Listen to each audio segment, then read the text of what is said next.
Ignore the meme reference question then. Get out of here. Anyways, but yeah, her city's situation is that they are besieged by crab people. She says that her parents will tell you more of the actual details of it. Nod. She doesn't want to misinform you. Is there anything she personally would know about her parents that would help us make the best first impression? Ooh. You guys can see what her eyes are like in the avatar, so they're like, bright aquamarine. You see them get a glint as you ask this, and she opens her mouth with like a smile on her face. She like thinks about it. Come on. I think y'all will be fine with exactly how you are. She has like this like mischievous smile on her face. That's mildly concerning, but also entertaining. Yep. You'll see. Is it bad that I'm really excited by that? I mean, Bad? I'm No. not gonna judge. Oh gosh. Ruhan puts the pieces together and looks back and like, not the time, not the time. Got some seafaring and some sea fucking to do. What can I say? Well, we still have a while to go before we actually get to Aphotorians. Make yourselves at home. You gestures to the vessel. And please do keep an eye on these four. Yes? I did throw a couple off. Do you No, think that's she's a problem? retrieved them. This is after She's retrieved them. Oh, okay, cool. Yeah, this is after she's retrieved all They're of them. back on the bus, don't worry. Wait, are they all still charmed? She doesn't know. They're all unconscious. Oh, true. Alright, I'll keep a watch out for that. And Ruhan would tag in, be like, I don't think you need to apologize to us. The best thing someone can do in life is try to make up for their past shortcomings. Well, allow me to do such. I am well in your debts. Obviously, I won't be breaking the laws of my land to do things for you all, but if it's within my capacity, let me know. My mentor always said something I found interesting. He told me to always pay my debts forward rather than paying them back. If that makes sense. Well, hopefully I'll be able to do such.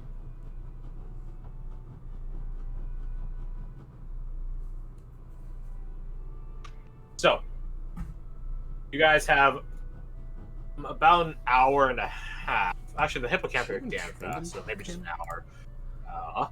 Till you get to Aphotorians. In that time, what are you guys doing? I will say I do have something for Ruhan. But before I get to that, everyone else. What do? I was gonna say she just plays cards, but I don't think cards work underwater. I mean, they do, but Not nearly as effectively. Time.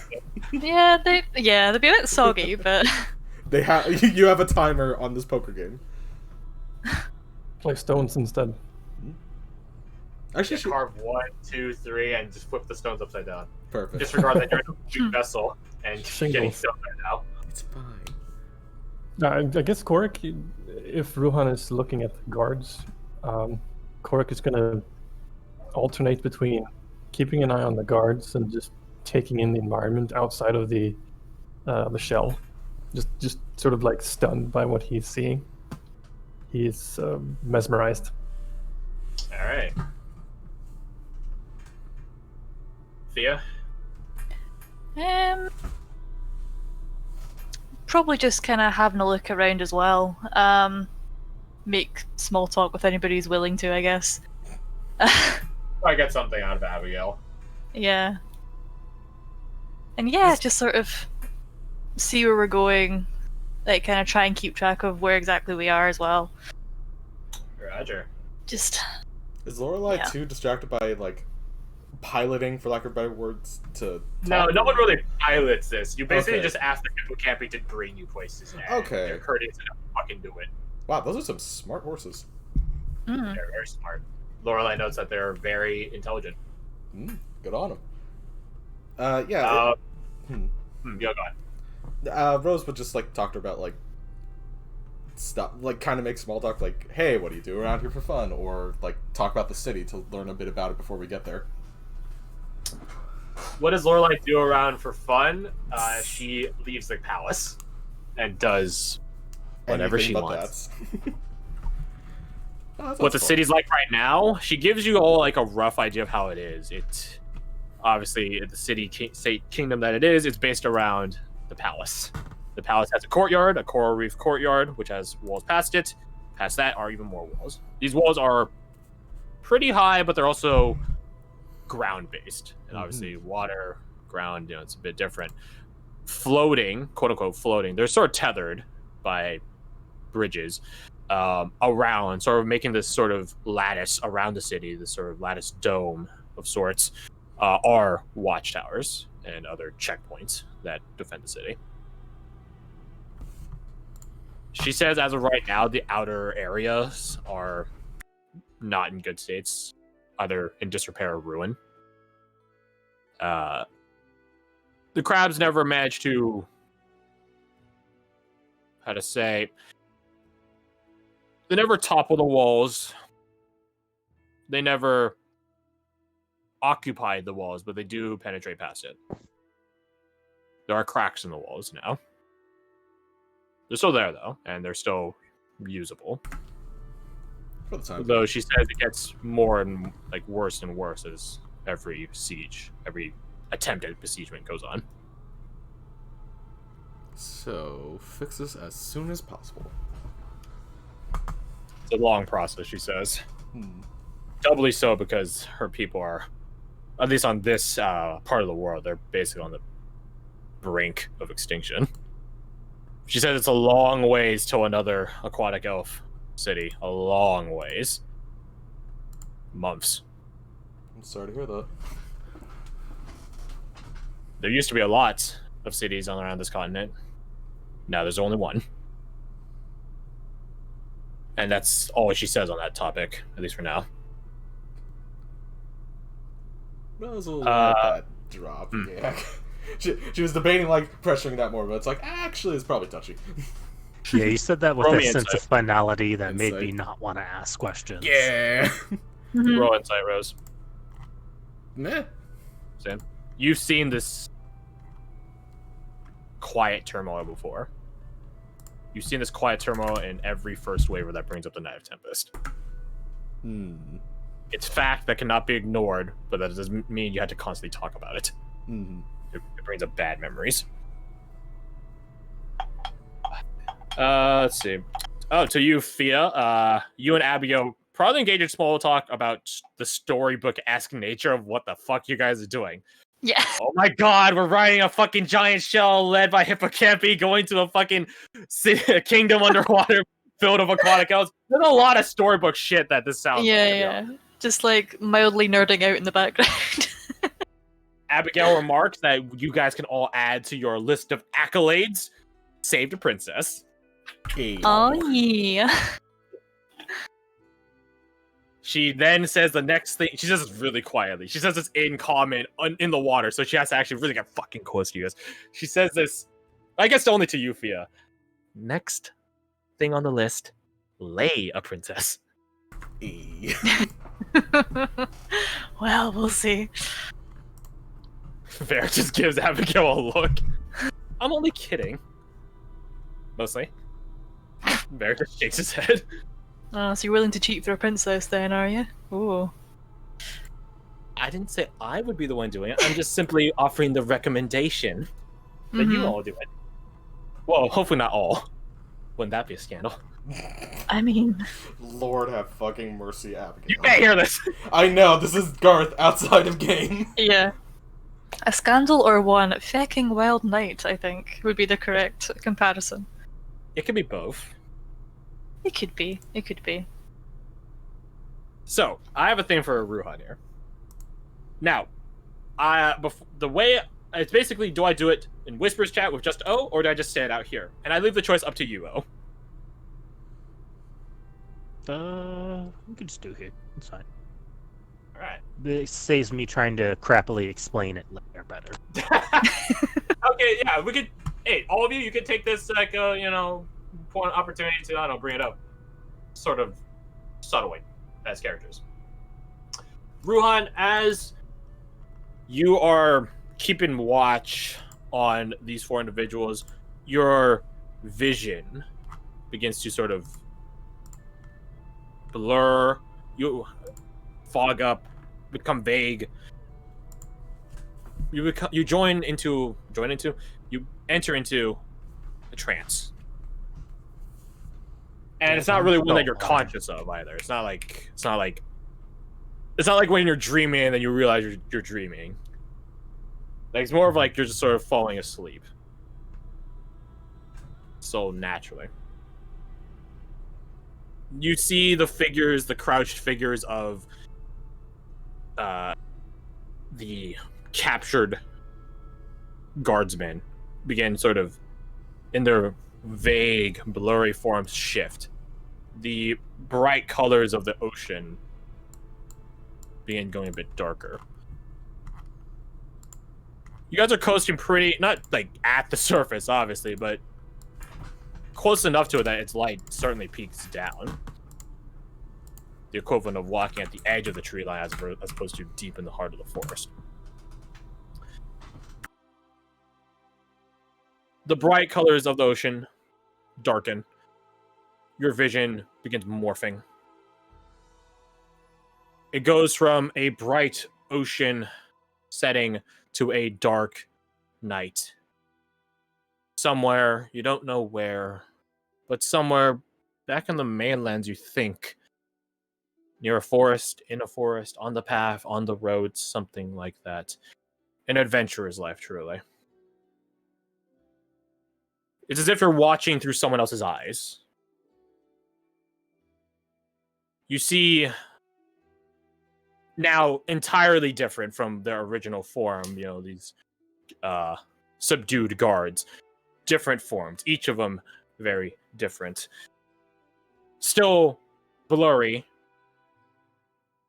but you, for whatever reason, know who they are, or at least what they're like. You're all around a bonfire, nice and warm amidst the cold of the night. It's sort of like Darkest Dungeon camping style, you find solace in the light amidst the darkness. You know, again, in your heart of hearts, in your mind, in the back of your head, that this group before you is as diverse, almost like someone's telling it to you, sort of like the brooch murmuring ideas into your head. You know that this group is as diverse, if not more so, than your current one in, well, real life, quote unquote. As you turn, sort of just to regard each person, you just sort of get a glimpse into what they're like. They go as follows. An inquisitive provincial scholar. A flirtatious Nevros charlatan. A vengeance-driven elf. A rough-and-tumble tiefling. And a very stoic dragonborn. And you are just one of their party members amidst this very diverse party.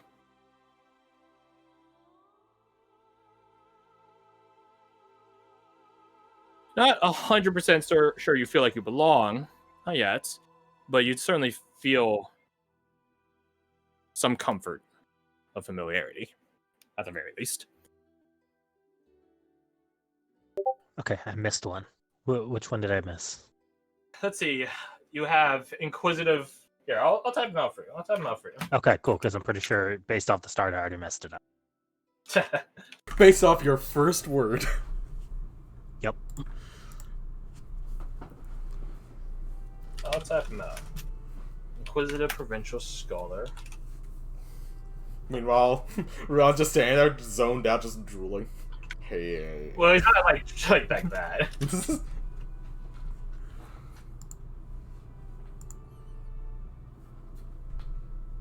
Keep on put commas here. Nope. A lot of time there. You know, Register probably should have typed this out ahead of time. And from the sounds of it, sounds like you had it typed out, or you just remembered it very clearly. No, I have it here. It's just I can't copy and paste stuff. Right, one note. Yep.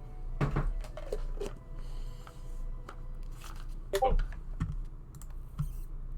That's what the list entails. That's what your phantom party members include. So raw.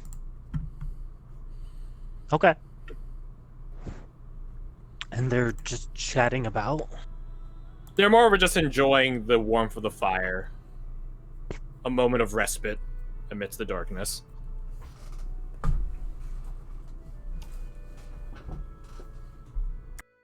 I guess you just try to go up. Hello? Your words echo out. But it doesn't sound as if you're speaking from the perspective of the person you're viewing through. It's more of it just echoes around omnisciently. Hmm.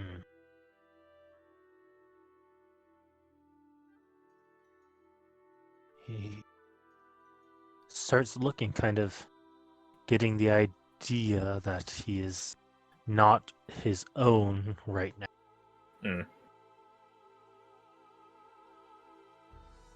You see, it's as if you desire to move in like a exact simultaneous way, but you're also viewing it. You see like your arm begin moving, like hand gesturing conversationally as whoever you're viewing through converses with the scholar. You can't really hear what they're saying. It sounds just so far off, so spectral, ethereal, just whispers of a time long gone.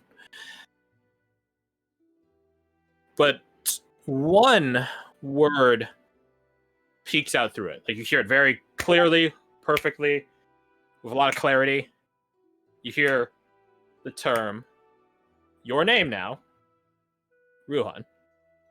And then as you comprehend it yourself, you were like you know the contents roughly of the conversation despite having never heard it, actually. Talk about legends of old, of civilizations long gone, of people no longer here, and the stories they left behind. And once more you hear that name, your name, Ruhan. I see Fred figured it out. That's good. And at that, it's as if you're pulled back, like almost like this third-person view. You see the form of which you were originally seen through before. This one's even more blurry and vague, but has this like resplendency to it, this white glow, like low shine to it. And this one looks at you and says their name once more. This almost like cloud with slight definition. And as this figure looks at you and says your name, this female voice, you are back.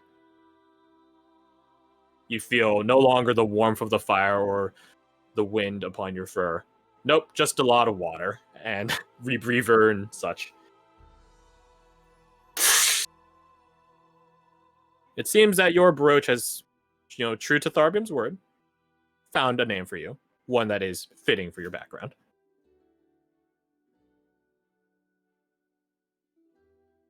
So just looks down, like around to make sure he knows where he's at, and then yeah, you're just like, you see Lorelei talking to Rose, Abia talking to Fia, Korik just sort of gazing out one of the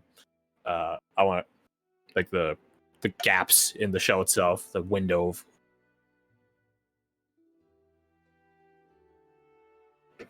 yeah, he says it like inquisitively at first, and then a couple more times before he finally Cool. gets a small smile on his face and says, "Ruhan." You know in your heart of hearts that it is the name of a legend, a story, something like that. Something fitting for your origin.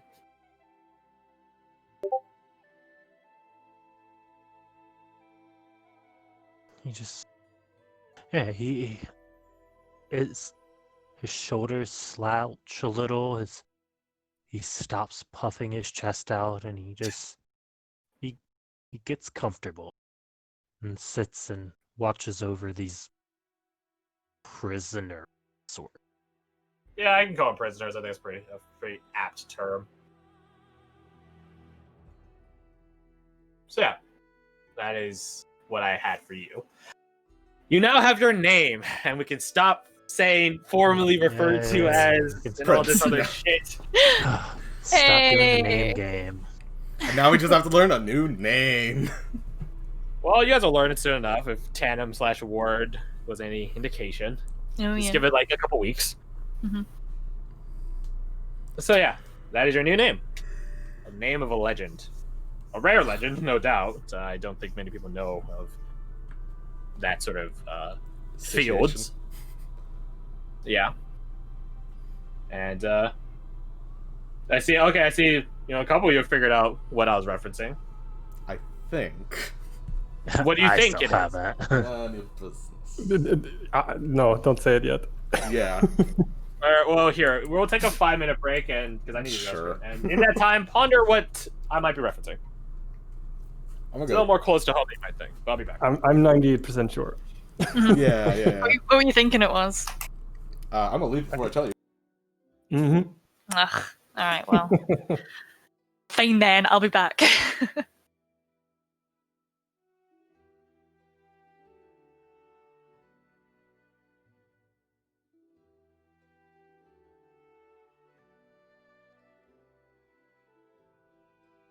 Stupid.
I'm back.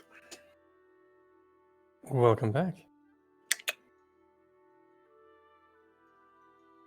Oh, I see that you unmute, but I didn't hear anything from you. Just say. Oh no, I never went anywhere. Okay. Just I don't get it. I don't get this. I can tell it to you in a bit. Or perhaps Garth or Fred can, if they truly do it. Okay, I'm back. Welcome back. Do we solve the greatest mystery of all time? He has not yet. Okay. Kirsty left to get the drink. Still muted, so yeah.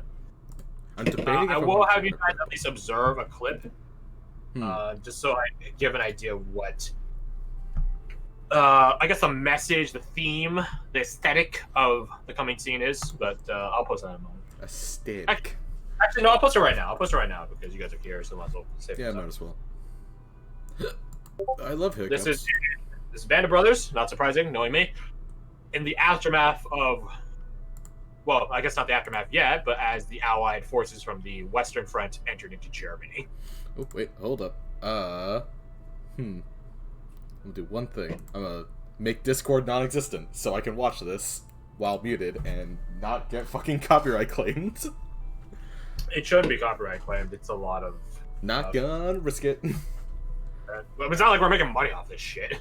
I just don't want it to get deleted and then I have to like cut a chunk of time out of it. Fair enough. I mean, you're not recording right now, right? So just don't record it. Hello. Hello. Welcome back. Take a peep at that video clip, Kirsty. As I was telling them, it just helps capture the message of what your oncoming scene is going to be. The theme. Okay. As I was telling them, this is from Band of Brothers, and it is in Germany, on the Western Front, World War II, as the Allied forces entered in. Don't get me wrong, Nazi Germany, not good. I don't think I feel like saying it is almost near unnecessary because no shit, I'm not gonna fucking say it's good. That being said, the cinematography of the shot does capture what I'm trying to go for.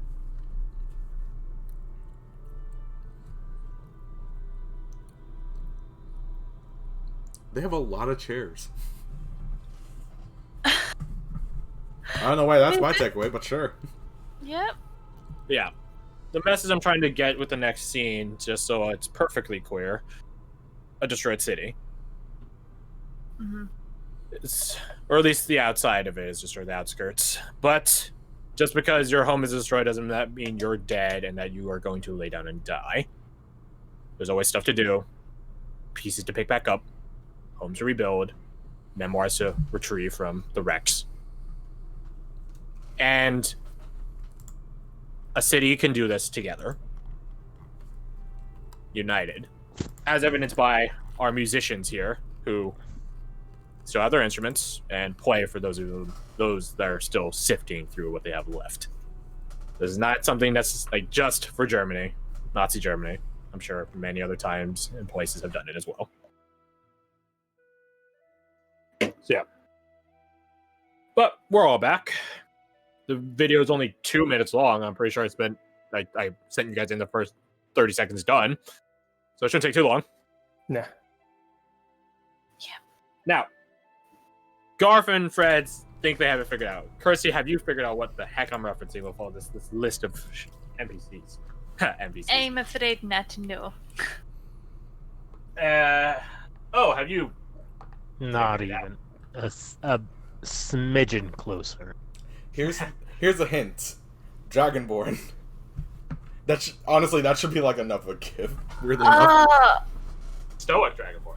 Oh, wait a fucking minute. Who were wait a fucking minute. It's a weird thing. That the Dragonborn thing is the one thing where I'm like, it both gives the biggest hint and is also the most distracting thing because it's just like, what the fuck? Oh. Oh, yeah, okay. I know what you mean. Ah. Nope, still lost. Would you all like to tell him then? Please do so. Yeah, figured it out yeah. Now first. that y'all are all self-conscious to see if y'all are actually right. It's like be confident you have the answer. Watch to all of the us have test. like a different thought, and we're just like, oh shit, we're all wrong. I think I think I have 5 names here. If I can, is it okay if I post them, Crash? I'm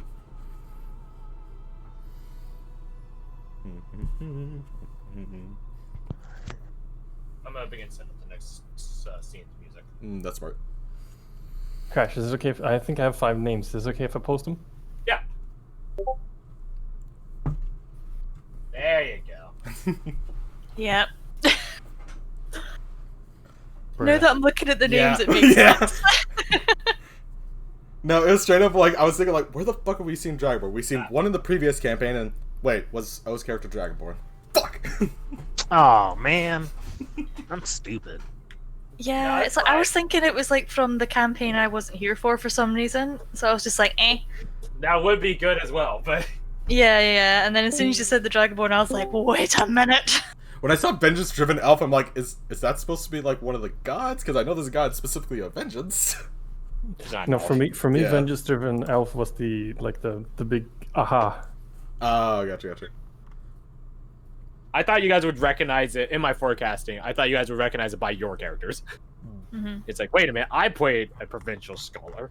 Wait a minute, I played a flirtatious Nevros. I thought you guys were picking up by your own characters, but it's interesting you guys were drawn to. Yeah, Owen's see, the character. rough and tumble should have tipped me off, to be honest. Oh yeah. Looking back. He had a rough and tumble time, alright. Yeah. That seems very like obvious Both rough now in and tumble, hindsight. as well as just rough, as well as just a tumble. Here's the thing, Quiz of Provincial Scholar, that's kind of generic. Which is my own fault for designing such. But also. Shame. Yeah. I mean, it's not like they're alive anymore. They're Yeah. super fucking dead. I mean, one of them might be alive. I don't know. It depends on your situation. I don't know how fucking crazy Ambrose is.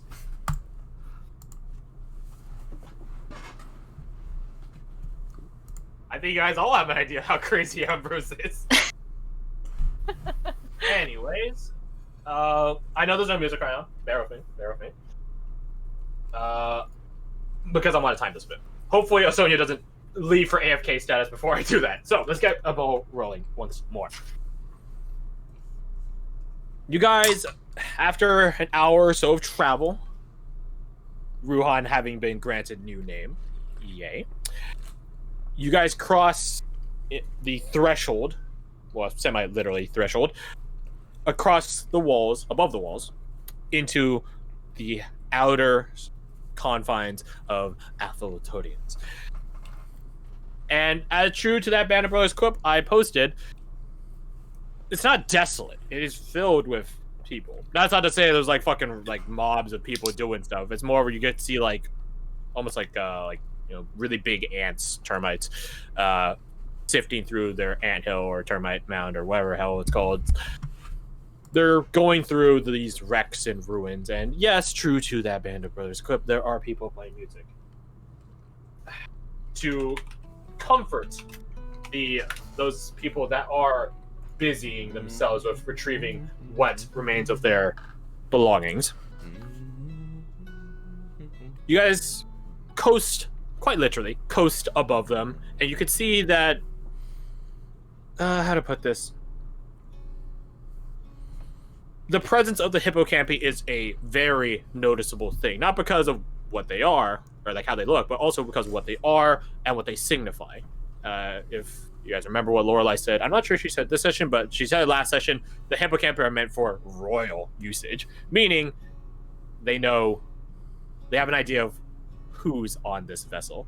And Lorelai does her royal duty, and she does step to the outer lip of this vessel and show herself to her people. You guys can tell immediately that royalty here, or at least Lorelai in specific, is seen, well, positively. You guys can hear from below assorted things in Elvish.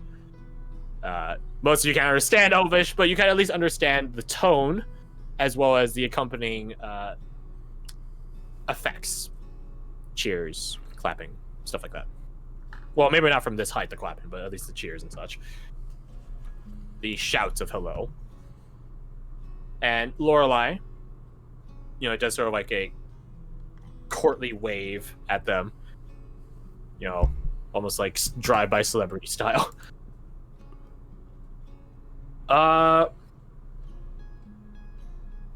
Let's see, who's been interested in Lorelai thus far? I guess all of you, except Fia, weirdly enough. Which is ironic, because you're the one that understands Elvish. Actually, I think because you understand Elvish, you get a chance at this. All of you roll me insight. Is it how much she despises having to do royally things? Fuck, I don't know. Not doing well. Hey, Fia, you get it. God damn, why did I pick a character with no wisdom? Oh, the irony. Is Ruhan gonna roll, or are you just away from your computer? Oh. Or do you just not want to roll? That's also an option. Hello, Tingo. Oh! Meanwhile. Oh! Making up for the one with a 20. Them big rolls. Yeah, we're back now. I should change your name. You ain't Reed's name, you're Ruhan. Fuck yeah. Which means, alphabetically, I gotta move you. Hold on, give me a sec. Does this mean that Ruan has a 100% nat 20 ratio?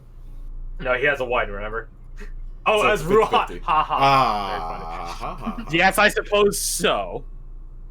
To those of you, I think we all know who succeeded and didn't succeed.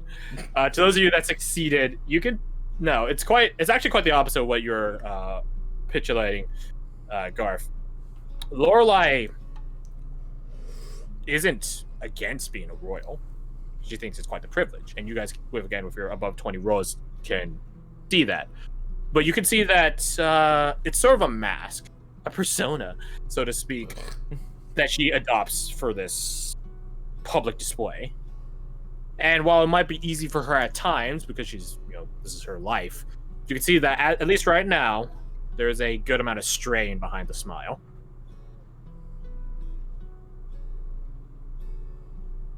She's well received, but being well received isn't necessarily the end she's trying to get to. And she basically she continues this your entire way in, not constantly waving the whole time, but at least having some sort of being like on display as you guys coast across the city. You guys are in these ruins, above such ruins rather, for a good amount of time. I want to say, because the hippocampus are damn fast, for like 10 minutes, which is a good amount of distance for something so fucking fast. But eventually it does begin fading away from ruin to actual city proper. And you guys see now what, in proper detail at least, what Lorelai was trying to tell you about how the place is organized. Not too dissimilar from, I want to say, metropolitan cities of the provinces, because that has a lot of different architectural styles. This is definitely uniform architectural styles. But it's not too dissimilar in terms of organization. There's shops, craftsmen. You notice the largest difference is the farming. Because, in normal cities, farms are usually on the outside of the walls or at the outskirts of inside the walls. Farming in this place is a bit different. They basically have greenhouses, these sealed, exactly that, greenhouses in which they grow stuff in. And not growing necessarily just aquatic stuff. You can grow aquatic stuff anywhere in the city, just put it in the water lol. They're growing things more familiar to you guys. Albeit they have a bit of a peculiarity to them. So they grow things like tomatoes and stuff like that, but you note that they look, at least from this distance, look different than normal tomatoes you might see. Corn, all these crops. Similar, but not the same. But it certainly seems they enjoy a bit of diversity in their menu, so you guys look forward to that whenever dinner time comes around here. I say dinner, probably lunch, because you guys have only been traveling for like 3 hours, and you guys left before dawn, so it's probably not even noon yet, up top. But yeah. You guys cross over the inner city of Aphelitorians. Anything you guys want to do? As you guys are above the place, do you guys make yourselves on public display, or do you guys keep yourselves hidden? That's a pretty big one. You guys try to take in the sights of this aquatic civilization. What do you do? Korik will approach the sort of like the back of the carriage, I guess, but he will wait for some sort of indication that it's okay to step out into a public visible space before doing so. Take a cue from the princess there. She never gives such, unfortunately. Yeah, in that case, he will not impose on that, and he'll just enjoy the view from where he was previously. Rose is going to excitedly behold what the city has, but try to not be seen, for lack of a better term. I mean, it has some windows and stuff, so you can sort of peek through them. It's like poking her head through at like any opportunity to be like, "Ooh, what's that?" You see, like, compared to the outskirts of the place, there's a lot more people here. Checks out. The mood of the city like brightens whenever the princess and this vessel rolls around. But before such time, like, you can tell this city isn't doing well. It's not like gonna die by tomorrow night, but it's definitely not thriving. It's subsisting at best, slowly fading at a normal glance. Mm-hmm. The people look tired, despite this being a very pretty, fantastic to view city. Fantastic, not in the sense of it's fantastic, but also it's fantastical, fantasy-esque, which is saying something for a fantasy setting. Again, for you, Fia, and as you're talking to Abigail, this is a very fairy tale-esque setting that you guys are delving through. Although in your stories, these cities usually are like the gem of whatever place they're in, not so feeble appearing. Yeah, sort of missing the prime, sort of. Yep. But hey, not all fairy tales are happy endings, right? So It's goddamn Atlantis. Except for a little fucked up. Yeah, I guess I'd probably just be like next to a window or something, like taking in the architecture, taking in like the sights. Trying not to nerd out. Very similar to what you saw in Gathaltha lore. Some variations here and there, though, just for a more functional design. The material is 1000% different, but the style is pretty close to that of other, at least high elves. Wood elves don't really build stone structures and stuff like that. Yeah, for high elves, it seems reminiscent of that. Okay. You pray that their politics aren't similar to high elves. You pray that their politics aren't similar to either of those elves, to be perfectly honest, because they both sort of suck. But yeah. So you guys are all taking in the sights, coasting above the city. Some structures go as high as you guys are. Most of the place, though, is well below you. It's like flying a helicopter through like some metropolitan city, like New York or something. Like, yeah, there's some skyscrapers and stuff like that you'll have to dodge, but for the most part, you aren't really in danger of hitting a building in New York City. I hope. So, you guys coast through. Affletonians. Eventually, Lorelei isn't there for the whole time. As you guys get closer to the palace grounds, she does retreat back into it, and you guys can see her just like take a couple, like do one last really not exaggerate, but like grand wave, and then turn on her heel and walk back into the interior of the vessel, and then she just goes just a sigh of relief, and you guys can see her like the water or the bubbles in the water just from her gills and her mouth, like stuff like that. Good job. Not one for public. What's it called? Figure things. She like. I can talk. I swear. You start at your lack of terminology, so to speak. Yeah, sorry, can I drop the ball on that one? It's fine. No, I'm used to it in the past, but these days things are very. She looks like pensive, different. Yeah, it looks it. How long have you been fighting with the crab people again? Less than a month. But that's not what I mean. It's. I'll tell you all later. Yeah. And she goes back to the head, quote unquote, of the vessel. And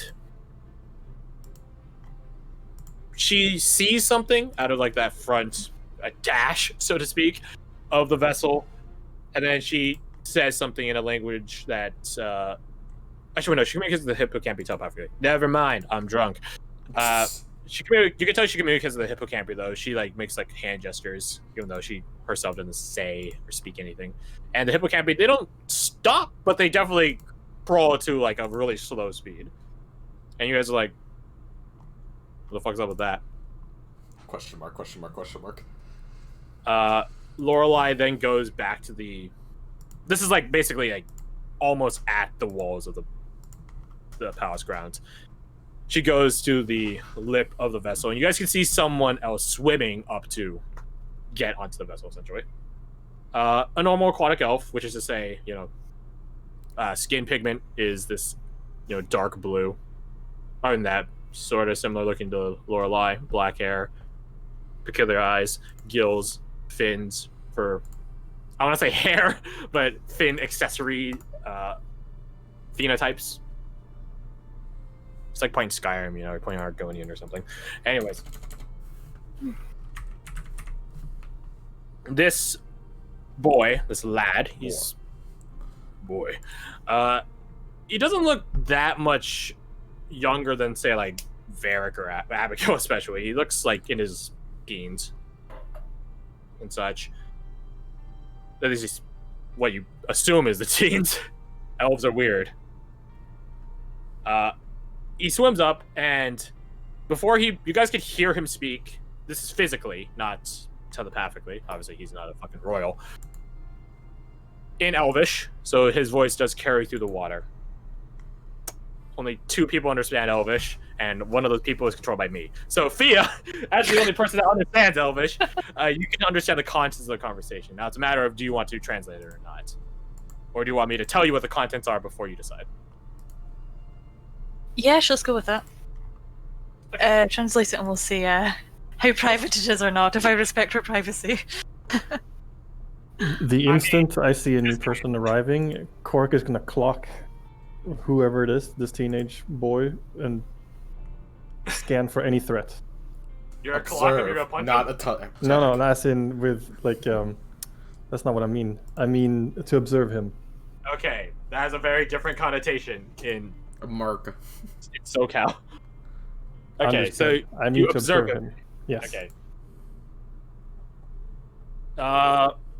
Roll perception or insight. One of your choice. Oh, let's see what got higher in. They're both No, the not you. same. Him. Oh, him. sorry, shit. I'm done. I'm getting excited. He's not armed or anything like that. I mean, to be fair, his attire is pretty. He's like a SoCal surfer, dude. In terms of attire, he's got, you know, shorts, a loose flowing shirt, that short sleeves. Hey, bro, how's it going? I'm tempted to give him that voice, but I'm not going to. Don't do it. Don't. Yeah. Given the state of the 2 guards who have the Ness long swords, Cork is on high alert. Noted. He certainly seems more animated than those 2, that's for certain. But it does look like Lorelei recognizes him, like personally.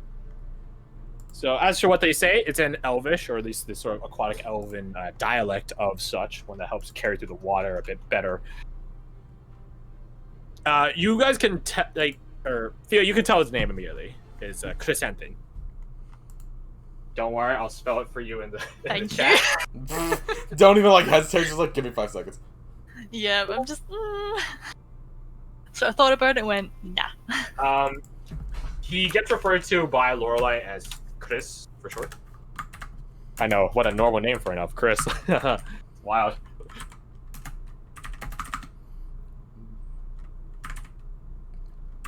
You know immediately after getting put, not through the ringer, but get put through the course, I suppose, by Lorelei herself, and I guess maybe Varric, because he also has sort of noble royal education stuff on protocol. Knowledge. He does not defer to her at all. He doesn't say Your Highness. He doesn't say Princess. He just says Lorelei. So you can tell, similar to how she tells you guys to just call her Lorelei. He's on the same familiar first name only basis. So, Chrysanthemum here begins talking to Lorelei in Elvish, asking for her help. He says that some of the tunnels that he and the others, you don't know who the others are, got caved in for some reason. No one was hurt. You know, they double checked. They made sure no one was in there. It was earlier this morning anyways, so no one would have been in there. Most people have stuff to do or they aren't awake yet. But they double checked. No one was hurt. No one was caught in there, you know. But they would like to, but he's asking her help to, as one of the better like tunnel navigators, to find new like passages now, because the cave-ins might have caused new ones to open, but it certainly blocked off previous routes. So he's like, "Hey, can you help us?" He says this. He can sort of see into the vessel. It's like you know, I'll draw something out for you. But if we imagine the vessel like in this sort of shape, this is shite, by the way. Got a little lip here. Yep. And you guys are obviously inside the vessel. He's probably like somewhere here. That is not a good color. We'll make it teal. Yeah. Looks kind of like cement. It does sort of look like cement here. I'll make it this white because that's probably what the thing is. But yeah, so he can sort of see a little bit into the vessel, but for the most part, he can't really see. You guys can sort of see like the top of his head, his like upper torso and stuff like that. Was there a naming convention with him too? Because if there is, I think I see it. Mm-hmm. There is a name in which this person is based off of. I know of this person. He was my professor. But my professor's name is from the similar convention as Lorelai's, which is, say, Greek. My professor's name was Chrysanthos. Damn. And he always showed... now I think about it, man, Chrysanthos is really like my professor, because my professor also dressed in this sort of style. In shorts, looked like he was about to go to the beach. Bro, I respect that. That's how you know you got tenure. He was one of my favorite professors. Like, I remember his lecture would go in the manner of before class would start, and for the first like 5-10 minutes, there'd just be a list of like 20 some terms, either people, places, technology, stuff like that. That's a list. The remaining part of lecture is him weaving a story and including literally everything on that, almost offhandedly. But I know he's fucking smart, so it's probably not offhanded. I love freaking history professors.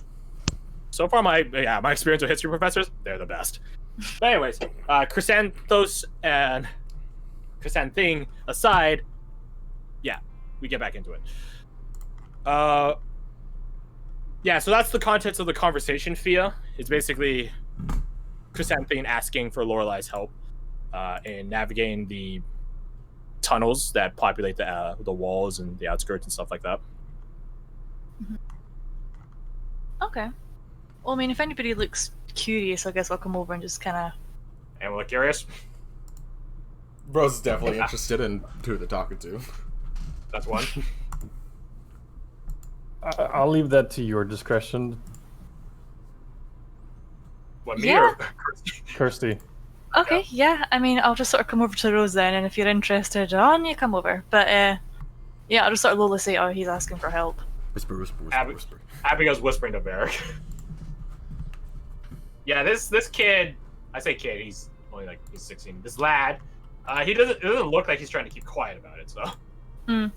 I know, I'll Lorelai- just... Oh, no, go on. No, it's just because I'm not, like, trying to sort of be secretive about it, just like I'm just sort of... Just generally just translating. Okay. Lorelai does respond to him. Well, it's a back and forth conversation. It's not like he just has one big paragraph and she has one big paragraph. But, you know, Lorelai's response is that, you know, she's a bit busy right now. And you guys can sort of figure out with what and with who. Oh, But no she idea what says you're talking that about. whenever she's next available, she'll be more than glad to help. And, you know, that's enough of an answer for Chrysanthing here. Awesome! Radical! And then he departs. But as he departs, like, he does sort of like float up or swim up to say goodbye, and then he sort of sees the entirety of the vessel and you guys.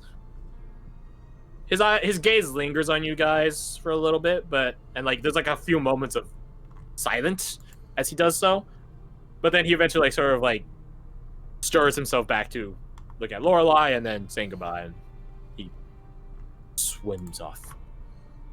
Glub, glub, glub. Waves. What the fuck is this art? I feel like I'm like on some like. Yeah, I'm just gonna scroll up and ignore it. Yeah, I'm gonna go back to Wayfarer's Fork chat. So yeah, Lorelai turns back to you guys and communicates to Ophelia telepathically. My apologies for having a delay. That's one of my friends. One of my non-court friends. Good to have. Seems like a lovely boy, man, Individual. individual. You can think of a Please lot don't more bring up- words. You understood what he was saying, yes? Yeah. Channel mine. Yes. She says, yes. "Eye in your ears." Please don't bring up what he said to my parents. No, that's fine. Abigail gets a mischievous look on her face. May I ask what the tunnels are used for? Exploration, thrill, freedom. It's just me and some others that go through them. They're not used in any official capacity. Oh, okay. But let's be off. And then she does like a wave, and the hippocampus began moving at full speed again. You guys enter into the palace courtyard. The huge amount of it, to be exact. It is basically the Great Barrier Reef, except confined to a certain space. It is filled with different sorts of coral, anemones, things like that. It is absolutely vibrant. Lorelei says that, you guys are free to... I was about to say take a stroll, but that's not the case. Take a swim through it. Just try not to antagonize anything in it. There are many defenses built into the courtyard, some of which are biased. So she says not to provoke things, but it's pretty neutral beyond that. So, and maybe later you guys can take a swim through it, really behold it in great detail. Yeah, that sort of brings a question to my mind. What's the temperature like? Luckily, you guys are in a coastal environment. It was probably pretty cold when you guys first entered into the water, which was right before dawn was when it's coldest.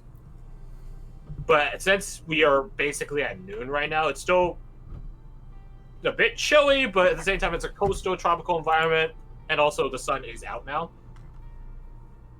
So I'd say, I was about to say Fahrenheit. So in terms of discomfort or comfort, will you fine? You'll be fine. It's not threatening to freeze you or anything like that.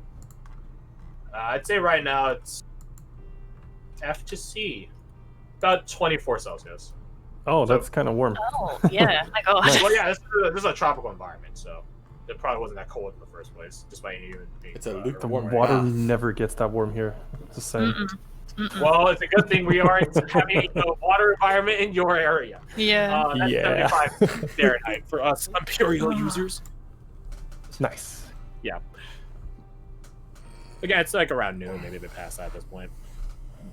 But, yeah, so Lorelei brings in the vessel to, I guess you'd call it a garage? A stables, maybe? I don't know what to call it. Maintenance area? Not a maintenance area. But the kicker of this is the hippocampus sort of do an arc in their movement so as to not fling you, but sort of curve you up into an air pocket. And that is from where they chill, they get detached from the vessel and their harnesses and stuff like that. But you guys are now in actual air as you guys start in this sort of Subnautica-esque way of, crossing this watery threshold and then just into breathable air, or at least you assume breathable. Man, wouldn't it be crazy if they just had toxic gas in here, but they didn't breathe well? It's surprise! Fuck you all, you're out there. Carbon monoxide. Anyway, so. Meanwhile, they're just breathing it fine. It's what's the problem? I can't breathe. Yeah. But yeah, you guys are in. I'll do a quick sketch for basically how it would look like, just so you guys, because this might get brought up multiple times depending on what you guys decide to do, for your mission. So, boop, boop.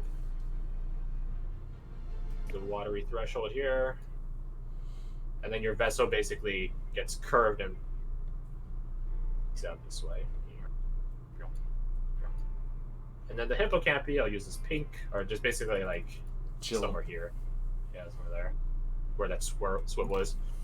What happened to them? They got turned into noodles. I mean, have you seen them? But yeah, you guys are in official palace grounds. Welcome to the castle, or palace, my bad. Castle and palace are totally different things, of Atlas. And I suddenly feel drenched. Oh, yes. Prestidigitation. Yeah, give me a sec to, I was supposed to put music for Lorelei's friend. Oh, well. What a shame. Maybe it'll get used at some later point. Can't wait for him to die to crab people. Yeah, maybe. You guys die to crab people, that's on you, not on me. I was talking about Chris, not us. We're fine. Well, hopefully he doesn't die to crab people. He's in the inner city. Fuck In that. before That's a Rage bad Demon time sound if that that comes on. Yeah. Oh, dude, that'd be awesome. That'd be hilarious, actually. If I had to die, it would be to crab people. Okay. Okay, not popular. Not popular. Oh, there it is. Busting out all the Pathfinder music right now. Excuse me? So yeah, as you guys take a moment to dry yourselves off with prestidigitation, and I don't know, maybe some prestidigitation. Do we have a blow? Luckily, yeah, you're not the only one with prestidigitation. Abigail has it as well, so. I think we all do. I'm pretty sure literally all of us besides the Minotaur has it. Well, then never mind. You guys all clean yourselves off then, except for Varric and Ruhan. Just dry yourselves off. Make sure your fur is presentable, in case for you, Ruhan. For the rest of you, your hair. As for Lorelei, she doesn't have prestidigitation, but it does seem like the water just sort of flicks, like slides off of her in this sort of hydrophobic manner. Powers of royalty, am I right? Blessed lineage. A bunch of palace guards immediately like come over, like 6 of them. Not to like arrest you guys, they'll come over in an intimidating manner, but you can see that the front 2, there's 2 columns of 3. The front 2 guardsmen, palace guardsmen, see the 4 apprehended other guardsmen, and Lorelei begins immediately talking to them in Elvish. I want to keep my eye on them, like observe. Yeah, any suspicious movement, and I'm on that. Mm-hmm. I'm paranoid right now. Can I try to see if any of them are magically affected? Specifically looking for magic stuff. You're not really versed in the ways of discerning magical influence. You're a slayer, not a seeker. What if I were to help him in that endeavor? You can attempt it yourself. Can I assist her? No. No. If you couldn't do the roll in the first place, you can't assist with it. I have high Roll intelligence. May I attempt to do it in her place? I said yes. Roar. Oh, yeah, okay. I was here. What would I roll for that? Just Arcana? Arcana. Mm-hmm. 23 in perception. I'll do that one first. It does seem that the 2 more traitorous guardsmen are maybe not awake, but they're certainly stirred into a semi-conscious state. They're definitely more aware of their setting than the other 2. Any of the new guards? Anything suspicious? Any? Not that you can discern. I mean, they're obviously heavily armed and stuff like that, but in terms of the way they move, if someone has like some sort of hidden thing on them, No shifting stances. no shifting stances. No, these guys are rigid. These guys are strict. I mean, the Praetorian are probably better than them because they're soulless bastards. But these guys, they're up to snuff when it comes to Royal Guard standards. Using Provincial Road Guard as an indication.